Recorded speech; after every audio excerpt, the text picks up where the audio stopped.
のバストアップとちょっと違います。違いますか？なんかもう欠けてる感めっちゃあります。斜めとかに一部切るだけで全然ドラマが生まれるんですよ。確かに。すごい。こんな絵描いたことないのに。あれ。どうも、声優の月城里奈です。本日は漫画家のとつの高秀先生をゲストにお迎えしてお送りしていきます。よろしくお願いします。よろしくお願いします。大阪府のご出身で、著作、童貞カルタ、アリスと太陽など、漫画家として活躍されています。現在はヤングジャンプ編集部が運営するウェブ漫画サイト、隣のヤングジャンプにて、シーズビューティフルを連載中です。とのことで、今日の企画はですね、新人漫画家さんが、バストアップのコマばかりだと、画面が単調になるのでダメとアドバイスをされることがあると伺ったんですけども、これは実際にあるんですか？僕もそう伺ったんですよ。あ、そうなんですね。なんか学生さんから聞いたりとかもあって、わからんではないんですけど、こういう情報って一人歩きしがちで、その情報だけ知ってるみたいな子が多いんで、だからとにかくダメなんだと思ってる人が多いんで、そっかそっか、ダメなんだって思っちゃうっていう。だからね、なんでダメなのかを考えたら、意外と抜け道もあるぞみたいな話ではあるかな。とつの先生から今日はそのバストアップが連続していてもこう単調にならない方法、書き方があるよっていう風に聞いたので、そしたらもしかしたら月城の漫画にチャレンジしやすいんじゃないかなと思ったので、先生から今日はそのコツを聞いていきたいなと思っております。よろしくお願いします。こちら先生の著作、シーズビューティフルのコマなんですけども、確かにバストアップが結構多めなんですけど、どういう風に工夫して単調にならないようにしてますか？当然全身を入れるページもあったりとかするんですけど、会話劇が多い漫画なので、キャラクター同士が向かって喋ってるシーンがあって、そうなると、ここから上、バストアップの構図っていうのが必然増えたりもするんですけど、バストアップの問題って、例えばなんか構図が似たようなものになる。連続やから単調に見えるっていうのがあるんですけど、それはね、真正面向いてこれがずっと続けば、親ってなりますけど、違和感ありますけど、でも例えばね、別に正面向いてたり、横向いてたり、キャラクター同士が向かってたり、前後の関係があったりとかすれば、そもそも構図の面でも違う絵に見えるっていうのもありますし、結局その読者って、読者さん。読者さん。自分も読者のことがあるんで、あれなんですけど、読み手としては、キャラクターの感情を追いかけてるような気がするんですよ。気持ちというか感情の移ろいとかを結構物語通して追いかけてるところがあるんで、結構ね、感情の変化というのを描けてれば、結構読めるんじゃないかな。なるほど。感情の変化読み取るには顔じゃないですか。まず顔ですね。表情とかを出すためにもバストアップは効果的だなって。そうですね。表情を大きく見せる。あとね、もう一つあるのは、でも声優さんなら本当にわかると思うんですけど。何ですか何ですか？収録するときに声じゃないですか。声ですね。ですけど、体動かしてません？そうですね。マイク前といえども、なんか例えば投げるシーンとかだと、ってやったりとかしますね。あと普通の会話のシーンでも別にこうじゃなかったりしますよね。こう喋ってたり。本持ちながら、だから言ったじゃんみたいな。とかしますよ。要するに実は手ってすごい動いてるんですよ、人間って。普段会話してても、多分動画とかもそうなんですけど、人間ってね、すごく手を使ってて感情表現。バストアップの構図でも手は入るんですよ。ちゃんと。足はなかなか入んないですけど。足入れるのなかなかトリッキーな構図で、キャラクターの感情の動きを描けば単純に見えない。だから表情を変える。表情プラスその感情に見合った手の演技をさせることで、バストアップが続いても、読めるんじゃないかなと思ってて、バストアップがあんま良くないよって言われてる情報だけ知ってると、理由も考えずにダメなんだってなっちゃうと思うんですよ。そうですよね。もうバストアップ書くのやばいかなみたいになっちゃいますよね。なんでダメなのって言ったら単調になっちゃうからね。単調を防ぐためには表情手を入れれば多分単調にならないよねっていうことで、なんか全部ダメってわけじゃなくて、その書き方次第では全然成り立つんじゃないかな。私も結構女の子の顔とか落書きするときに、バストアップだけでなんかこういう感じになりがちなんですけども、おばさんが観光地でオーバーショットですね。一人ずつ順番に撮る、謎の銅像かなんかの前にこうやって。あれすごい好きなんですけど。今日はですね、先生にちょっと解説していただきながら、これに書いていきたいなと思います。では早速先生、書いていただいてもいいですか？わかりました。お願いします。緊張する。いや。今日はあれですよね。これはプロクリエイトなんですけど、普段はクリスタでスタジオ制作されてるんですね。そうですね。普段女の子を描いてる。そうですね。落書きとかだと女の子を描きがちで。ただ、やっぱり、どうしてもさっき言ったんですけど、棒立ちになっちゃうんですよ。なんかちょっと斜めのこの感じがすごい多いので、どうすれば、ただのバストアップでもメリハリが出るのかみたいなのをちょっと手の動きとかも混ぜて書いていただきたいなと思います。まあ、手を漫然と置くというよりかは、どういうセリフ言ってるかとか、どういう感情か。じゃあ、おはような感じのお願いします。おはようにしますか。はい。おはようか、こんにちはか。入ってきたな、みたいな。よって感じで。ちょっとこれは上級かも。上級というか、バストアップしか書けない人にやれっていうのは酷なんですけど。はいはいはい。なんか、手を入れるときに、手がどっから出てくるか、ちょっとわかんなかったりするんで。ああ、確かに。割とね、上半身でざっくりね、こう、書いてから、でかくしたりしたりします。枠の外まで書いてたり。あ、はみ出しちゃってもいいってことですね。そうですね。まあ、それがデジタルのね、良さだったりします。確かに。なるほど。ちょっとこう、斜めに飛び出してる感出てるのも。まあ、どっかからね、顔出してるんだ。はいはいはいはい。こうすれば飛び出してるかな。飛び出してますね。あとはもうこういうところに削ったらいい。ああ。漫画のソフトやとね、はみ出しがもうそもそも消されてたりするんで、はみ出さないようになったりする。あ、そうなんですね。先生が書きがちな髪型とかってありますか？ボブを書きがちです。あ、ボブ。お、すごい、もう。出来上がってきている。そうですね。学生さんなのかな？学生さん的な感じにしますか？結構いろんな漫画家さん今までゲストに来ていただいて、書く順番を結構注視してるんですけど、先生は顔を描かないんですね。この段階では。そうですね。輪郭から描くことが。輪郭描いて、もう体と手とか髪完成させてから顔描くって感じですか？そうですね。まあ今結構下絵みたいなノリで描いてるんで、本ちゃんのペンネだとまた違ったりね、しますけど、自分の好みの絵で言うと、目つきの悪い女の子描くのが好きで、だいたい数で描いてるイラストはだいたい目つきがあるんですよ。目つきがある。ちょっと目細めってことですか？目細かったりとか、目つきが強かったりとか。あ、でもいいですよね。キリッとしてて。そうなんですよ。数で描くとそうなりがちです。はいはいはいはい。ちょっと今はね、おはようって出てくるぐらいから可愛らしい子にします。これはね、多少引きの構図なんで、あんまやってないですけど、目を描くときに、キラキラさせたいなって時に、まつげの線、影落とすみたいな。はいはいはい。なんかスタジオとかで写真撮ってると、なんか、モデルさんの目の中にスタジオが映ってたりするんですけど、今までとかライトとか映ってたりリングライトの丸が。ああいうのをなんか描くの好きなんで。へー。なんか臨場感がある。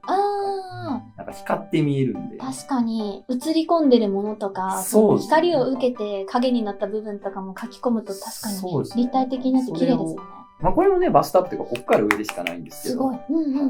できてます。ありがとうございます。すごい、めちゃめちゃ可愛いです。確かに、バストアップって聞くと、ほんと素人からすると、このコマのなんか想像はなかなかちょっと難しくって自分ではできないんですけど、最初に描いた大きさからちょっと大きくして配置したじゃないですか。そういう風に調整することで結構バランスも取れるし、なんかメリハリの効いた構図になったりするんですね。変なとこから手が生えてないかチェックするために、とかわざとこの辺までは描いて、で、切ったりはするんですけど、まあそこまで別にね、しなくても全然いいんですけど、ただなんかこっからの構図でも、例えばおはようって一言言わしてるよりも、こう手出させてるとか、ちょっとこう体、横からこうドアのとこからこう顔出してるよっていう風にするとかって、なんかこう、そのシーンがどういう演技というか、キャラクターどういう動きしてるんだろうってことをちゃんと想定すれば、割とできることを残されてるんですよ、いろいろ。それをやってしまえば、別にこっからの構図でも、まあ絵として持つから。なるほど。普段描いてる感じで、ザザッとそのバストアップで悩んでる部分描くと、顔があるじゃないですか、肩があるじゃないですか、これになっちゃうんですよ、全部が。で、ここから無理やり手を足そうとするので、なんかこう手があって、すごい手がクリームパンみたいなんですけど、で、こうあるじゃないですか。で、関節がわかんないんですよ。まあ難しいですよね。こう折りたたまれて、じゃあこの二の腕の部分がどこに消えてるのか、そう。わかんない。それはね、僕も未だにわかんないです。こんなの書いてみたりするんですけど、これをこうして、まあこうしたり、こうしたりすることで、なんかこれいい感じかもしれない。ほら、そうなんですよ。これだけでなんか、できそうな気がしてきました。いやーすごい。やっぱこれかもしれない。拡大縮小かもしれない。最も偉大なツール。確かに。関節をちゃんと理解したい、うまく描けるようになりたいっていうのは大事だし、それはもう当然追いかけ続けるべきというか、訓練し続けるべきなんですけど、ただね、とはいえ締め切りはやってくるし。そうですよね。急がなきゃいけない。とはいえ書かねばならんし、飯も食わんといかんし、僕の場合は猫に餌も買わねばならんということで、時間に限りがあるんで、そういう時はもう拡大縮小とか、もうここは切ってしまえとか。僕はさっきの適当に書いて、こういう感じのやつで、もうこれだとほんといつものやつになっちゃうんで、なんかいいかも。確かに。手欲しいな、そうなると。そうですか。可愛いポーズってなんですか？僕より絶対詳しい。こんな感じじゃないですか。これ可愛い。そう、さっきこの自撮りしたばっかなので、これの場合、一旦小さくして。そうです、そうです。棒でいいんで、手。究極。どの位置に手が来るかだけ考えればいいんで。ここでピースさせたいから、はいはいはい。こうなるかなみたいな。はいはい。まあ、そのあたりにじゃあ、手来るわなって。分かれば、またも拡大しちゃえばいい。こうってことですよね。そうですね。手首の角度がむちゃくちゃなとこから出るのを防ぐためにこうしてるって感じです。そっか、あらかじめじゃあちょっと小さめに書いておいて、こうだっていうのを見つけて、ざっくり値だけ取っとけばいいかな。なるほど。まあこれがデジタルの強みですよね。待って、このピースわかんないかも私。ちょっと先生しばらくその状態でいてもらっていいですか？小指立てるのやめてもらっていいですか？左手か。あ、助かります。手って難しいですね。手はね、一生練習し続けないといけない。これで、よし、できました。顔は違うレイヤーに描いた方がいいかもしれないですね。あ、わかりました。輪郭までは同じレイヤーで描いてますか？手が被る場合は僕はもう輪郭と手は違うレイヤーで描いてます。分けてますか？手がね、ちょっとちっちゃくなったりするんで、あとね、好みがあって、僕は手足でかく描くのが好きなんですよ。手足が本来のリアルなバランスよりやや大きいっていうのが好きで、そうしてます、わざと。絵のいいところってそこなんですよ。なんかこう、自分の好みで、なんか形とかサイズ変えていいっていう。なるほど。めちゃくちゃ精密に現実通り描くんであれば、それは写真でもいいって話になってくるんで、今描いてる漫画もね、ヒロインというか、女の子いっぱい出てくるんですけど、ストレンダーな女の子キャラが一人いるんですけど、まあ身長もね、設定上175ぐらいあって、すごいスレンダーなんですけど、お尻だけでかいんですよ。お尻、ちょっとフェチが出てますね。それはね、僕はそうキャラで出しました。全身のショットが入ると、あれちょっとお尻でかくないみたいな。後ろ姿のショットが入ると、あれちょっとお尻でかいなっていう風なキャラにしてるんですけど、そういうことができるっていう絵は。あ、すごい。どうですか？うま。いつものバストアップとちょっと違います。あ、違いますか？なんかもう、欠けてる感めっちゃあります。やっぱ大きく描いた方が、自分でも何描いてるのかが分かりやすいから。何も着てないんで、ちょっと怪しい。あ、確かに。怪しい店のなんか、サイト。着てないのやめてください。そうですね、どういう服着てるか。はい。ヒートテック。はい、ヒートテック。ユニクロのヒートテック。僕結構女の子のキャラ描くときはいつもなんかファッションサイトとか見ますね。あ、見ますか？どういうの参考にしてますか？そもそも女性の服が好きなんですよ。ファッション見るのが好きなんですよね。なんで、なんかこう、そのキャラがどんな服好きかみたいなこと考えるの好きなんで。なるほど、なるほど。流行りとか取り入れたりしてますか？今の。そうですね、ちょっと取り入れてます。全然再現はできてないですけど、メイクも若干カラー描くとき。よし。あ、でもいつもの絵と違います。これだから、あれですよね、下書きのレイヤー消せばもう完成どうですか？はい。およくない？なんか、すごい。こんな絵描いたことないのに。あれこれは確かに潜在写真じゃなくてスナップ写真というか、なんかこう、プライベート感ありますよね。ちょっと、私のストーリーって言うと、近所に住んでるお姉さんが、私は近所の中学生のガキで、お姉さんが、よみたいな感じで飛び出てくるイメージで描きました。自分はね、どっち、少女なの？あ、男ですね。少年ですね。少年っつって。少年で、よし少年っていうイメージで描きました。いいね。アイスくれるんですよ。アイスくれる。アイスくれる。そう、パピコ割って、やるわっつってくれるのよ。そう、半分くれるお姉さんを描きました。で、食えないのよ。もうドキドキしちゃって。あ、そうなんですよ。溶けちゃうの。パピコで食べたいんだけど、溶けちゃうんだよね。この説明は大丈夫そうです。今回いらないです。大丈夫です。書き方の問題をちょっと先生に。要するにバストアップって意味で言うと一緒なわけですよね。こう胸か上しか使ってないんですけど、でもやれること実はめちゃくちゃあるよっていうことで、それを駆使すれば結構胸か上の構図がなんか展開上続いても全然読めるんだよな。なるほど。こういうこともできるじゃないですか。もしさらに変えたいなってなったら。斜めとかに人物着るだけで全然ドラマが生まれるんですよ。確かに。その構図の面白いところっていうんですかね。見え方が変わると、あ、自分こういう描き方もできたんだっていう自信につながりましたし、脱潜在写真って感じでした。僕すごい多用するのは、自分自身の癖でもあるんですけど、考え事するときに絶対顎に手当てがちなんで、ひげ生えてるのもあるんですけど、触りがちなんですけど、物考えてるときに顎に手当てるとか、こめかみあったり触ってたりとか、あとまあなんか不安になったときにちょっと口元に手がいってるとか、そうですね。アニメっぽいのもいいですし、なんか現実の人間と喋ってったときに、現実に人と喋ってるときの仕草観察したりとか、映画見たりとかもあったりとかで。じゃあそういう実生活からも取り入れて、漫画に活かしてるってことですね。細野先生、今日はありがとうございました。バストアップで結構単調になってしまうっていうのが悩みだったんですけど、こういう書き方もあるんだなっていうのを勉強させていただきました。先生は今日はいかがでしたか？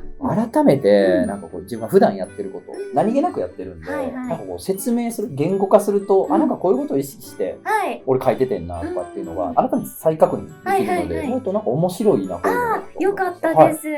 すごい充実した時間をありがとうございました。最後に先生から告知などあればお願いします。現在、隣のヤングジャンプというメディアにて、シーズビューティフルという近未来 SF サスペンス漫画を連載しております。3巻まで出てますので、よろしければご覧ください。ぜひ読んでください。先生、今日はありがとうございました。動画をご覧になっている皆さん、今日はありがとうございました。また次回の動画でお会いしましょう。バイバーイ。